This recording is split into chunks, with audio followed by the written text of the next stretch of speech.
Hello guys and welcome to SteveKnows. This episode is packed full of good news stories today, so I'm not going to waste any time. This is enough chin wagging. Let's get started.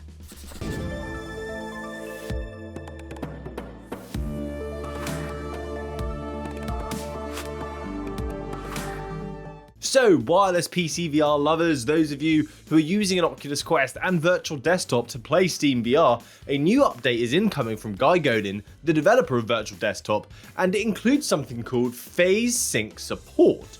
So phase sync is a Facebook technology that they have recently made available for their mobile SDK that you may have heard back in December, and even before then if you were a PCVR gamer. It was made to reduce the positional latency experience, as phase sync is a frame management process and it will give the frame just enough time to render. And an issue though with the Quest 2 is that the extra CPU and the extra GPU headroom resulted in early frames and stutter, so I'm assuming they have resolved that issue. I'm also not a developer, so anything that I say, if it's not right, please comment down below so I can bring all that information to the top so people actually know what I'm talking about. This is just based on my research. So the Quest actually already uses phase sync in the Oculus Home, and it reduced the positional latency by 10 milliseconds on the Quest 2 and 8 milliseconds on the Quest 1. That is a huge jump, and applying this to virtual desktop where we want to grab as many milliseconds back as we possibly can to reduce the latency of our wireless experience is going to be incredibly valuable. This should be making the wireless experience even better, and it may be possible now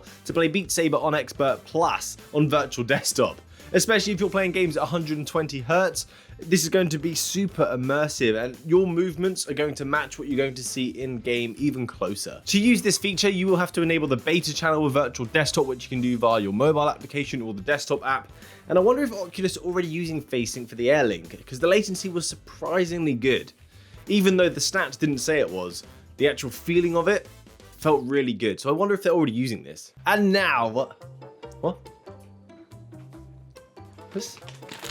What's this?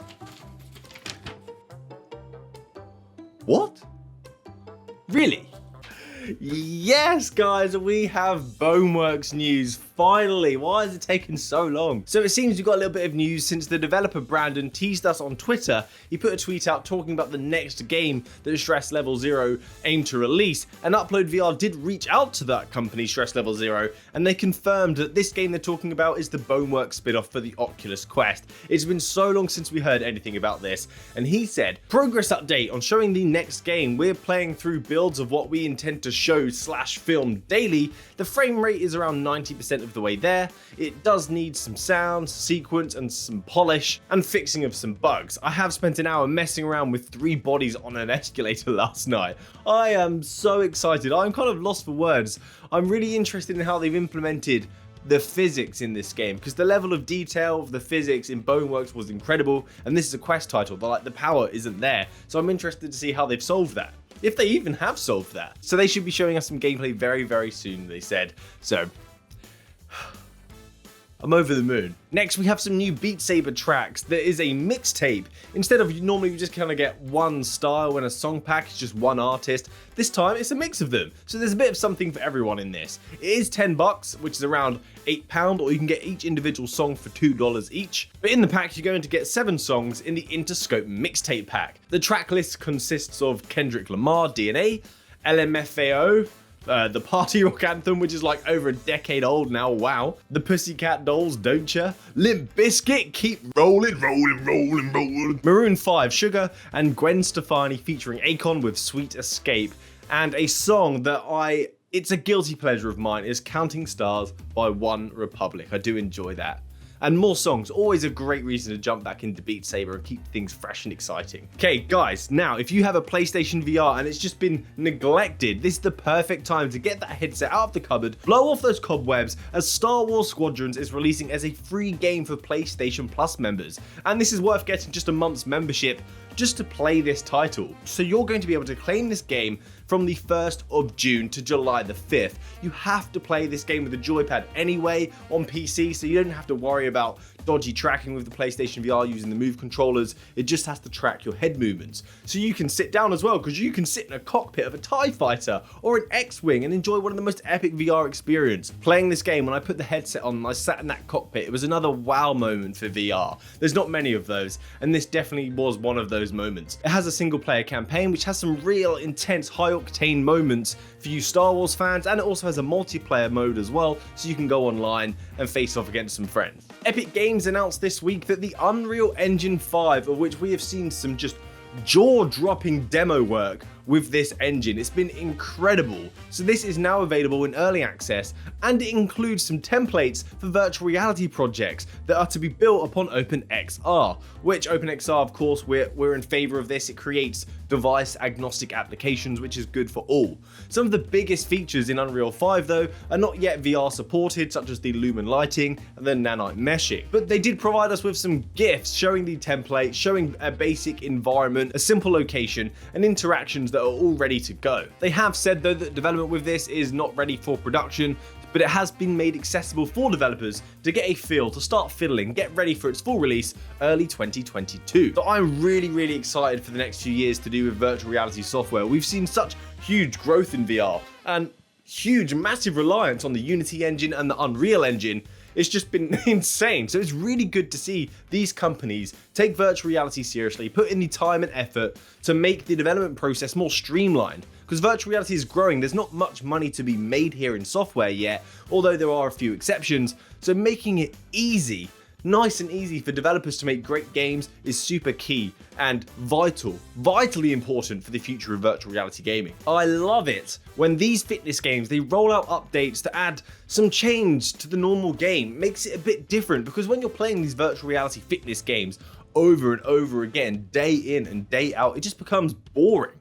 And I've noticed that some virtual reality games, they don't challenge me like they used to, because I play them so much. So I got some wrist weights to make it harder, I got some resistance bands to make it harder. But FitXR have just dropped something that gets me quite excited. They've got a new mode called HIIT, which means high intensity interval training, designed to get the heart pumping. This mode is going to test your reactions, your speed, your agility, and your endurance. And it's not the same as having the track with the markers that come towards you to the beat of the music. It's a slightly different game style to keep it fresh. Apparently this game mode is inspired by the training that F1 drivers do.